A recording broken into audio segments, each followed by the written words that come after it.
우리에게 주시는 말씀 창세기 28장이 되겠습니다.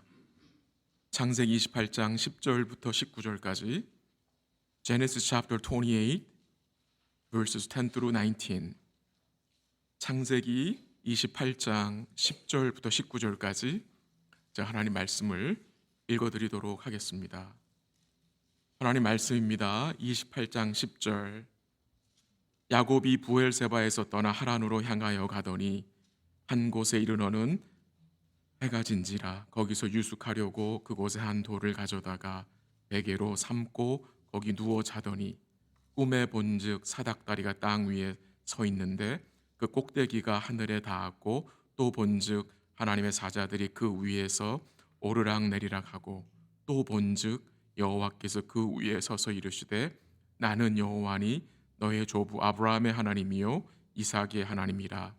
내가 누워 있는 땅을 내가 너와 내 자손에게 주리니 내 자손이 땅의 티끌같이 되어 내가 서쪽과 동쪽과 북쪽과 남쪽으로 퍼져 나갈지며 땅의 모든 족속이 너와 내 자손으로 말미암아 복을 받으리라. 내가 너와 함께 있어 내가 어디로 가든지 너를 지키며 너를 이끌어 이 땅으로 돌아오게 할지라. 내가 네게 허락한 것을 다 이루기까지 너를 떠나지 아니하리라 하신지라.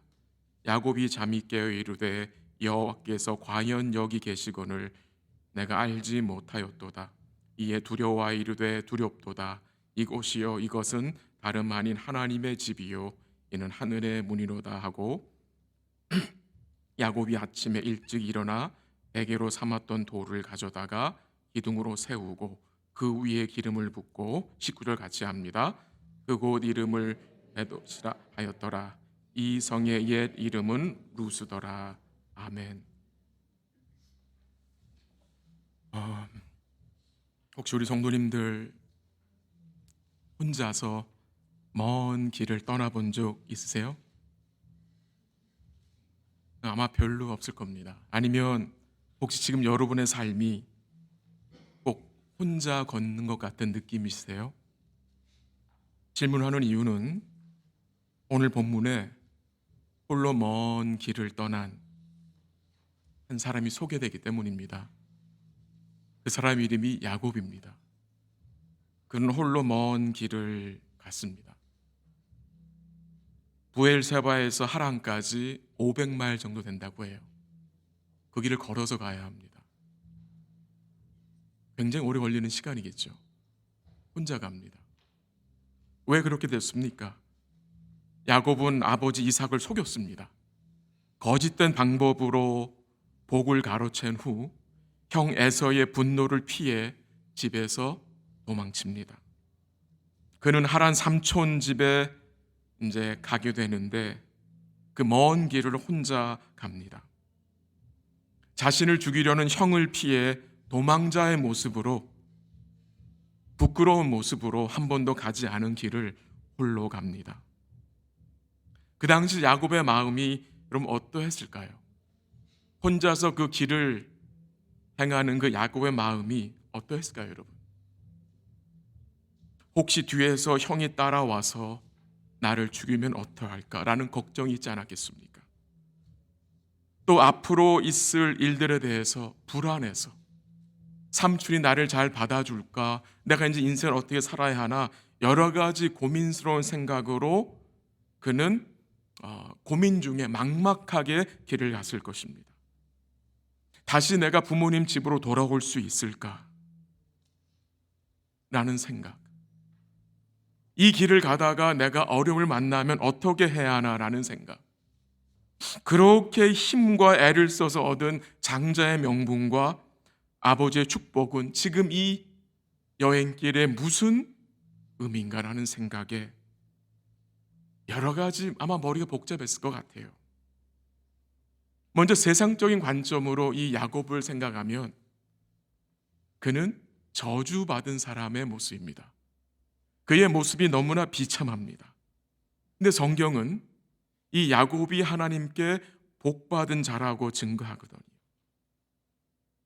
성경은 야곱은 복받은 자라고 증거하는데 그 의미가 무엇인지 오늘 잠시 여러분과 살펴보기를 원합니다.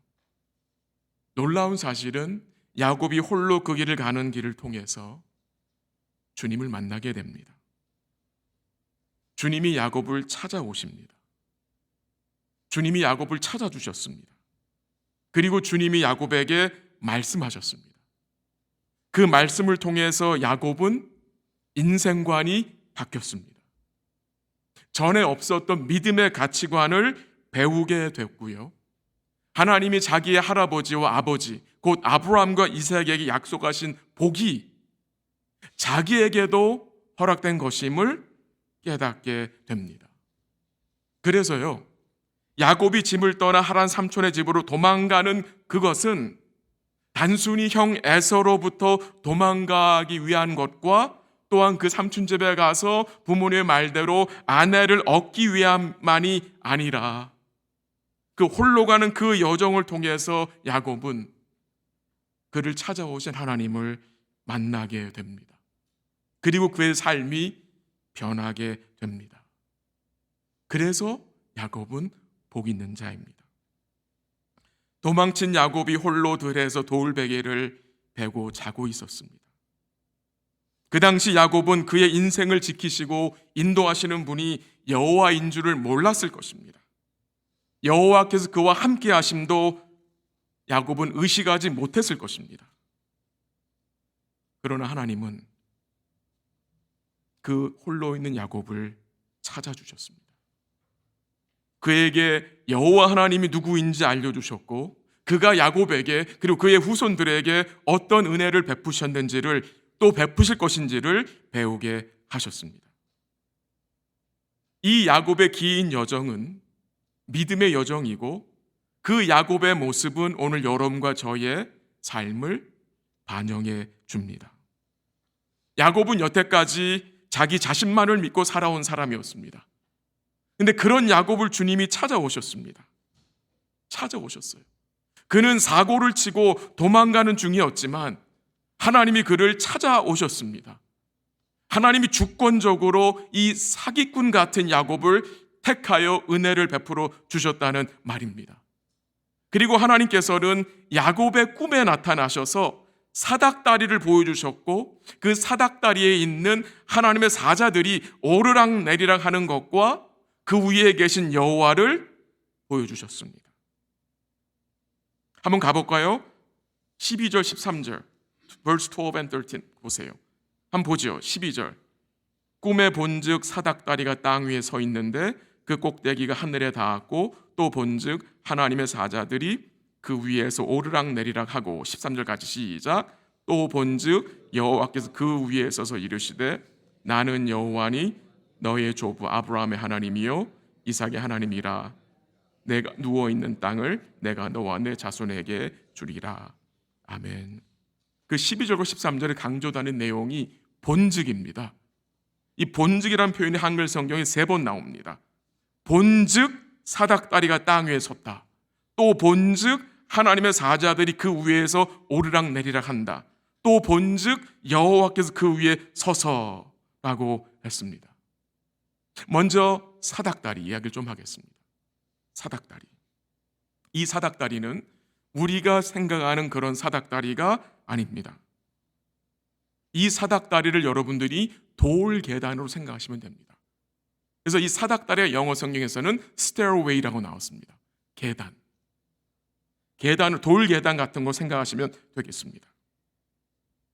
왜 사닥다리, 이 돌 계단을 보여주시느냐? 하나님이 하늘로 땅까지 내려오셨다는 말입니다. 여러분, 기독교는요, 하나님이 내려오신 것입니다. 인간이 하나님을 찾아간 게 아닙니다. 왜? 인간은 하나님을 찾을 수가 없습니다. 죄로 죽었기 때문에.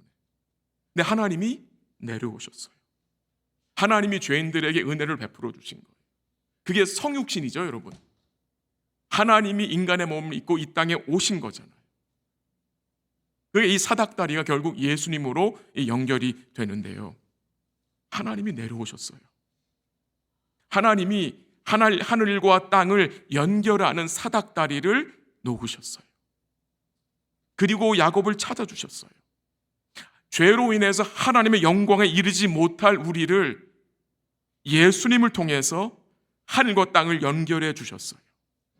그러므로 성도의 삶은 여러분 이 땅에서 끝나는 것이 아니라 우리는 하늘나라로 향하는 믿음의 순례자인 것을 성경은 증거하는 것입니다. 요한복음 1장 51절에 보면 예수님이 이런 이야기를 하셨어요. 한번 들어보세요. 예수님이 나다니엘을 부르시고 이렇게 말씀하셨어요. 진실로 진실로 너에게 이르노니 하늘이 열리고 하나님의 사자들이 인자 위에 오르락 내리락 하는 것을 보리라 말씀. 이게 바로 오늘 본문에 나온 말씀, 연결되는 말씀이거든요. 하나님이 야곱에게 보여주신 그 사닥다리가 결국 누구냐? 예수님입니다. 예수님이 하늘과 땅을 연결 주신 거예요. 하늘에 있는 하나님과 땅에 있는 죄인들을 연결시켜 주셨어요. 온전한 중보자가 되셨다는 말입니다. 하나님이 예수님 온전한 다리를 통해서 하늘과 땅을 연결시켜 하나님과 우리의 관계가 어떻게 된 거예요? 회복되어진 것입니다. 하나님이 아브라함과 이삭과 야곱에게 약속하신 그 언약의 복이, 그 구원이 이제 누구를 통해서? 예수님을 통해서 그의 온전하신 죽음과 부활을 통해서 성취된 것을 예수님 요한복음 1장에서 말씀하신 것입니다. 이 야곱 어떤 사람입니까, 여러분? 아주 이기적인 자고요, 간사하고요, 욕심 많고, 이 야곱은 엄마 뱃속에서부터 형 에서의 발꿈치를 잡고 있었어요. 그리고 장성에서는 팥죽 한 그릇으로 형의 장자의 명분을 가로챈 자입니다. 그리고 염소의 가죽을 뒤집어 쓰고 아버지 이삭한테 가서 거짓말로 복을 받아낸 자입니다. 근데 이런 자가 어떻게 하나님을 만날 수 있는 것입니까? 하나님이 그를 찾아주셨기 때문입니다. 이 야곱의 죄악된 모습이 우리의 모습 아닙니까? 우리가 어떻게 하나님 앞 설 수 있는 자들이 된 것입니까? 예수의 공로잖아요.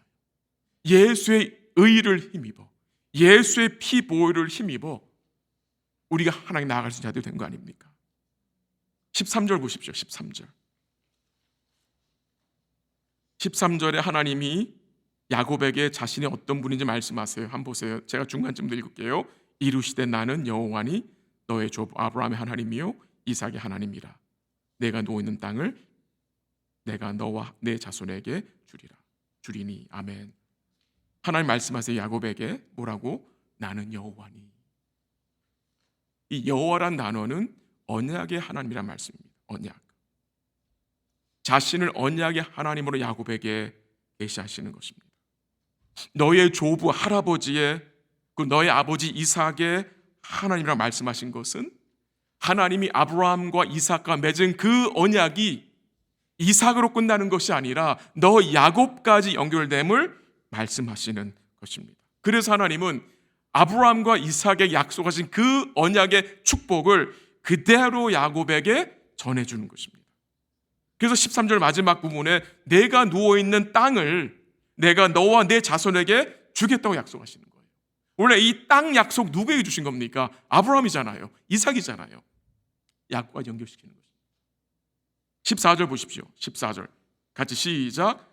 내 자손이 땅의 티끌같이 되어 내가 서쪽과 동쪽과 북쪽과 남쪽으로 퍼져 나갈지며 땅의 모든 족속이 너와 내 자손으로 말미암아 복을 받으리라.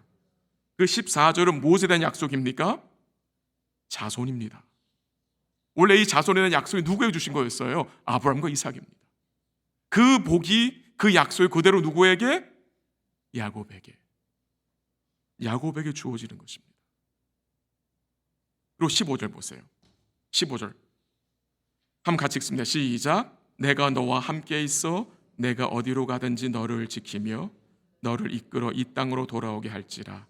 내가 내게 허락한 것을 다 이루기까지 너를 떠나지 아니하리라 하신지라. 아멘. 이 15절이 너무나 놀라운 은혜의 보장입니다. 하나님이 약속하셨어요. 형 에서가 무서워서 도망친 야곱에게, 홀로 그 길을 걷고 있는 야곱에게 하나님 뭘 약속하셨어요? 내가 너와 함께 있을 것이다. 내가 너를 지키고 인도할 것이다. 내가 너를 사랑하여 끝까지 너와 함께 할 것이고 내가 너를 떠나지 않을 것을 하나님이 약속하셨어요. 야곱은 들에서 혼자 오면서 돌을 베개로 하고 자면서 두려워했을 겁니다. 불안했을 것입니다. 막막했을 것입니다. 아무것도 확실한 것이 없는 상황입니다. 근데 그런 야곱에게 하나님이 찾아오셨습니다. 그럼 말씀하셨습니다. 내가 너와 함께 있을 것이다. 넌 혼자가 아니야. 이 길은 너 혼자 걷는 것이 아니야. 내가 어디로 가든지 내가 너를 지키고 내가 너를 인도할 거야. 내가 내게 약속한 모든 것을 다 이룰 때까지 내가 너를 떠나지 않을 거야. 라는 이 약속보다 더 큰 약속이 있겠습니까, 여러분? 조금 제 말을 더하면 하나님 야곱에게 뭘 말씀하신 것입니까? 야곱아, 이제 걱정하지 마. 두려워하지 마. 내가 있잖아. 내가 너의 곁에 있잖아. 내가 너의 곁에 항상 있을 거야. 그리고 내가 너와 관계된 모든 일을 다 이룰 거야. 그리고 내가 너로 다시 집에 돌아오게 할 거야. 이 약속은요, 하나님 야곱에게만 주신 게 아닙니다. 그리스도 안에 있는 모든 성도들에게 이 약속을 주신 것입니다. 임마누엘의 약속 아닙니까? 그 임마누엘의 약속에 무엇이 포함된 것입니까? 인도하심의 약속, 돌보심의 약속, 지키심의 약속, 함께 하심의 약속이 아닙니까? 이사야서 43장 2절 3절 말씀 한번 읽어드릴게요. 들어보세요. 내가 물 가운데로 지날 때에 내가 너와 함께 할 것이라. 강을 건널 때에 물이 너를 침몰하지 못할 것이며 내가 불 가운데로 지날 때에 타지도 아니할 것이요 불꽃이 너를 사르지도 못하리니 대전하는 여호와 내 하나님이요 이스라엘의 거룩하니요 내 구원자임이라. 물과 강과 불을 지날 때에, 이 얼마나 두려운 일입니까, 여러분? 물을 지날 때, 강을 지날 때, 불을 지날 때에 얼마나 이게 두려운 일입니까? 근데 하나님 뭘 약속하세요? 빠지지 않고 침몰되지 않고 타지 않는다. 왜? 내가 너와 함께 하기 때문에. I am with you. 내가 너와 함께 하기 때문에. 우리 사랑하는 성도 여러분, 주님은 우리와 함께 하시는 분입니다. 이것을 삶 속에서 우리가 고백하고 인정하며 살아야 합니다. 주 안에 있는 성도들은 주와 함께 있음을, 아니 주의 함께 하심을 믿어야 힘을 낼 수 있습니다. 주와 함께 하심을 기억해야 마음의 위로와 안식을 소유할 수 있고요, 주의 함께 하심을 확신해야 담대하게 주의 뜻을 행할 수 있습니다. 힘과 위로와 믿음의 담대함이 여러분 어디서 나옵니까? 주의 함께 하심을 우리가 삶 속에서 믿고 인정할 때에 나타나는 열매입니다. 이 함께 하시겠다고 약속한 주님에 대해서 이제 야곱이 어떻게 리스폰드 합니까? 야곱이 하나님께 어떤 반응을 보였습니까? 16절 가보십시오. 같이 읽죠. 16절 verse 16 시작. 야곱이 잠이 깨어 이르되 여호와께서 과연 여기 계시거늘 내가 알지 못하였도다. 아멘. 야곱이 뭘 깨닫게 됩니까? 여호와께서 여기 계셨다는 사실, 여호와께서 그와 함께 하셨다는 사실. 야곱은 주의 말씀을 통해서 여호와 하나님이 그와 함께 하신다는 사실을 확인하게 된 것입니다. 여호와께서 과연 여기 계셨군요. 이 자리에 주님이 함께 하셨군요. 나와 함께 하셨군요. 그것을 깨닫게 된 겁니다. 우리 사랑하는 성도들이 우리와 함께 하시는 주님을 우리 삶 속에서 인정해야 우리가 우리에게 당면한 현실에 압도되지 않습니다. 여러분의 가정과 직장과 여러분이 처한 모든 상황 속에서 주님 여기 계시네요, 주님이 여기에서도 우리와 함께 하시네요 라는 고백이 필요합니다. 필요합니다. 여러분 기도하실 때 이렇게 기도하세요. 주님 우리와 함께 해주세요 라는 기도도 좋은 기도지만 그것보다 더 필요한 기도가 뭔지 아세요? 주님이 나와 함께 하심을 내가 뭐하게? 믿게 해주세요. 이미 함께 계시는데 함께 하시는 주님을 우리가 인식하지 못하고 살아서 힘 빠지는 거 아닙니까? 그래서 두려워하는 거 아닙니까? 그래서 믿음의 담대함을 나타내지 못하는 거 아닙니까, 여러분? 맞지요, 여러분? 주님의 함께 하심을 믿게 해주세요. 주님 우리를 떠나지 않으세요. 절대로 떠나지 않으세요. 우리와 영원토록 함께 하시는, 나의 삶 속에서, 나의 생활 속에서 그 함께 하시는 주님을 우리가 의식하고 인정하고 그 함께 하시는 주님을 알미암아 우리 사는 성도들이 힘을 내고 위로를 받고 믿음의 담대함이 나타났으면 좋겠습니다. 야곱은 불과 몇 시간 전만 해도 그의 마음은 두려움과 불안감에 뒤죽박죽이었습니다. 근데 주님이 찾아오셨고 그가 말씀으로 야곱 마음속에 확신을 주셔서 주님이 여기 계시네요 라는 그 확신을 야곱이 소유하게 됐어요. 우리의 모습 아닙니까? 우리 사는 성도들이 매일매일 삶을 통해서 여러분이 매일 겪는 그 상황 속에서 이 주의 함께 하심이 오늘도 나와 함께 하시네 라는 고백이, 이 믿음의 고백이 매일매일 있어졌으면 좋겠습니다. 17절 보세요. 17절 같이 읽습니다. 시작. 이에 두려워하여 이르되 두렵도다. 이곳이요 이것은 다름 아닌 하나님의 집이요 이는 하늘의 문이로다 하고. 아멘. 그 17절에 두렵다는 마음이 두 번 나와요. 두렵다는 표현이. 이 두려움은 세상적인 두려움이 아닙니다. 그와 함께 하시는 여호와 하나님께 대한 존경심, 경외심을 말하는 것입니다. 그리고 이 두려움은 어떤 두려움이냐? 야곱 자신이 하나님 앞에 죄인임을 인식한 겁니다. 그 두려움입니다. 거룩한 두려움입니다. 말씀 앞에 자신이 죄인임을 야곱이 깨달은 것입니다. 결국 야곱이 무슨 일을 합니까? 베개로 사용하던 그 돌을 가져다가 기둥으로 세워 제단으로 삼고 거기에 기름을 붓고 여호와 하나님을 뭐 합니까? 예배합니다. 예배합니다. 도망자 야곱이 어떤 사람으로 변했습니까? 예배자로 바뀌었습니다. 무엇을 통해서? 주의 말씀을 통해서. 내가 너와 함께 한다는 이 말씀을 통해서 도망자가, 두려워하던 자가 예배자로 바뀌는 것입니다. 야곱이 그 장소를 뭐라고 이름했습니까?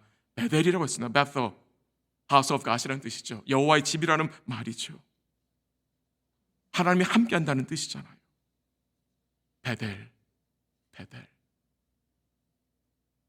사랑하는 성도 여러분, 지금은 어디가 베델입니까? 지금의 베델은 어디입니까, 여러분? 지금은 어디가 하나님의 집입니까? 하나님의 영이 머무시는 우리 사랑하는 성도들이 하나님의 집입니다. 우리가 하나님의 하우스 오브 갓입니다. 우리가 베델입니다. 우리가 베델이 됐어요. 왜? 하나님의 영이 우리 안에 머물러 계시기 때문에 우리가 베델이 됐어요. 우리가 하나님의 집이 된 것입니다. 도망치던 자가 예배자로, 베델로 바뀌었습니다. 자기 중심적으로 살던 야곱이 이제 주님을 중심에 모시게 됩니다. 나 자신만을 위해 나 자신으로 충만한 야곱이 이제 주님을 바라보게 됩니다. 이것이 은혜입니다. 이것이 구원이고 이것이 변화인 것입니다. 야곱은 이 과정을 통해서 그와 함께 하시는 주님을, 그 언약의 하나님을 뭐 하게 됩니까? 바라보게 됩니다. 바라보게 됩니다.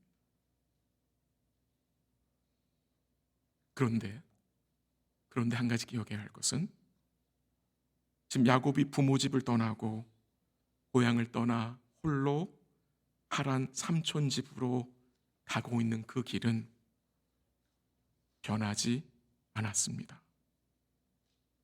그가 처한 현실은 달라진 것이 없습니다. 아마 야곱은 내일도 돌을 베개로 베고 자야 하는 여건이었을 것입니다. 상황이 변한 것은 아무것도 없습니다. 근데 뭐가 변했습니까? 야곱이 변했습니다. 이제 야곱이 같은 길을 가지만 이제 그는 다른 마음으로 가는 것입니다. 여태까지는 세상적인 가치관으로 왔어요. 여태까지는 자기 마음대로 왔어요. 근데 베델에서 하나님을 만나고 하나님 말씀을 통해서 그의 마음이 바뀌었습니다. 어떤 마음으로 바뀌었습니까? 믿음의 가치관을 소유하게 된 거예요. 같은 길을 가지만 그는 다른 마음으로 그 길을 가게 되는 것입니다. 분명히 야곱은 그 길을 기쁨으로 갈 수 있었을 것입니다. 왜요? 하나님이 그와 함께 하시기 때문에. 하나님이 그를 찾아오셔서 만나주셨고 하나님 그와 함께 하심을 확신시켜 주셨습니다. 그렇다고 해서 갑자기 형 에서가 찾아와서 우리 화해하자 악수 청하지 않는다는 말입니다. 그렇다고 해서 그 먼 하란 삼촌의 집까지 택시 타고 가는 게 아니라는 것입니다. 여전히 홀로 가야 합니다. 그 길을 가야 합니다. 근데 다른 마음으로 가는 것입니다. 다른 마음, 어떤 마음입니까? 믿음의 가치관으로. 이게 성도의 삶인 것입니다. 여러분 오늘 교회 예배 마치고 문 밖을 딱 나가면 여러분의 삶 현실이 바뀌어 있습니까? 똑같아요. 또 어려움이 있을 것입니다. 또 힘든 일이 있을 것입니다. 근데 어떤 마음으로? 다른 마음으로 가는 것입니다. 믿음의 가치관을 가지고 가는 것입니다. 그게 성도의 삶인 것입니다. 아멘? 예, 그게 우리의 삶이에요. 여러분 잘 아시고 있잖아요. 우리가 주를 의지하고 주의 말씀을 붙들고 산다고 하여 우리의 어려운 상황들이 좋은 쪽으로 확확 변하면 좋겠는데 그렇게 확확 변하지 않잖아요. 막혀있던 담들이 순식간에 무너지지 않잖아요. 여전히 매일매일 부딪히는 문제들과 씨름해야 되잖아요. 여전히 우리 삶의 어려움들이, 같은 고민들이 존재하고 있잖아요. 그러나 놀라운 사실은 주님이 우리의 마음을 변화시켜 주셔서 주의 은혜를 바라보게 하시며 그 길을 통과하게 하시고 감당하게 하시는 거예요. 그리고 그 길을 통해서 내 중심적인 삶이 주님 중심으로, 내 생각 중심이었던 삶이 주님 생각 중심으로 되는 거예요. 바뀌어지는 거예요. 그게 성도의 삶인 거예요. 우리 성도님 중에는 여러 가지 어려움 있는 분들이 계십니다. 어떻게 반응해야 합니까? 믿음의 가치관을 가지고 또 다시 시작하는 것입니다. 주님의 함께 하심을 믿고 그 함께 하시는 주님이 필요한 은혜를 베푸실 것을 믿고 우린 믿음으로 나아가는 것입니다. 말씀을 정리합니다. 오늘 이 예배의 자리가 우리 모두의 베델이 되었으면 좋겠습니다. 우리를 찾아오신 주님, 우리를 찾아주신 주님, 그리고 우리와 함께 하신 그 주님을 우리 사랑하는 성도들이 예배하며 주의 말씀 가운데 주시는 은혜를 깨달아 오늘도 주님이 우리와 함께 계시고 우리를 지키시고 우리를 인도하시고 돌보시고 이끌어 준다는 사실을 믿고 이 믿음의 여정을 우리 사랑하는 성도들이 기쁨과 감사함으로 행하기를 기도합니다. 여전히 어려움이 있습니다. 여전히 힘든 일들이 있습니다. 그러나 우리가 어떻게 그 일을 또 빼있어야 합니까? 우리와 함께 하신 주님이 우리에게 필요한 은혜를 베푸실 것을 믿고 나아가는 것입니다. 그 함께 하시는 주님을 이번 주간도 인정하세요. 여러분 삶의 그 어려운 상황 속에서 주님이 여기 계시는군요. 이 상황 속에서 주님이 나와 함께 하시는군요. 고백하시고 주를 예배하는 삶 되기를 간절히 기도하고요. 왜 그렇게 할 수 있는지 아십니까? 우리 주님이 구원의 사닥다리가 되시기 때문입니다. 우리 주님이 우리의 구원의 문이 되시기 때문에, 우리 주님이 하나님의 전이 되시기 때문에 우리 예수님 안에서 우리 사랑하는 성도들과 제가 하나님의 집이요 하나님의 성전이 되었기 때문입니다. 그 은혜의 현실을 이번 한 주간도 믿음으로 드러내시며 하나님 맡겨주신 이 여정길을 주와 함께 한 주간도 믿음으로 달려가시는 복된 삶 되시기를 주의 이름으로 간절히 기도합니다. 기도하겠습니다. 하나님 아버지 감사합니다. 하나님 우리를 찾아오셔서 주의 은혜와 사랑 알게 하시고 주님이 우리와 함께 계심을 믿게 하심에 감사합니다. 그러나 우리는 부족하고 연약해서 우리와 함께 하시는 주님을 의식하지 못하고 혼자 있는 것처럼, 홀로 걷는 것처럼 두려워하며 살았던 우리의 부족함을 용서하여 주옵소서. 하나님, 우리가 예수님을 통해서 구원의 사닥다리 되신 주님을 통해서 하나님의 집이 되었습니다. 하나님이 함께 하시는 거룩한 성전이 되었습니다. 하나님, 이번 한 주간도 우리 삶 속에서 주의 함께 하심이 드러나기를 기도합니다. 우리 삶의 현장에서 믿음으로 주님이 여기 계시는군요, 여기서도 주님이 우리와 함께 하시는군요라고 고백하며 인정하며 살아가는 가운데 주를 예배하며 주를 높이며 기쁨과 감사함으로 이 순례의 길을 갈 수 있도록 주님 도와주시고 인도하여 주시옵소서. 하나님, 이 믿음의 길을 갈 때에 세상적인 가치관을 쫓지 않도록 우리의 마음을 붙들어 주시고 말씀 가운데 믿음의 가치관을 가지고 전진하는 복된 삶 될 수 있도록 하나님 복을 내려 주옵소서. 감사하며 예수님의 이름으로 기도합니다. 아멘.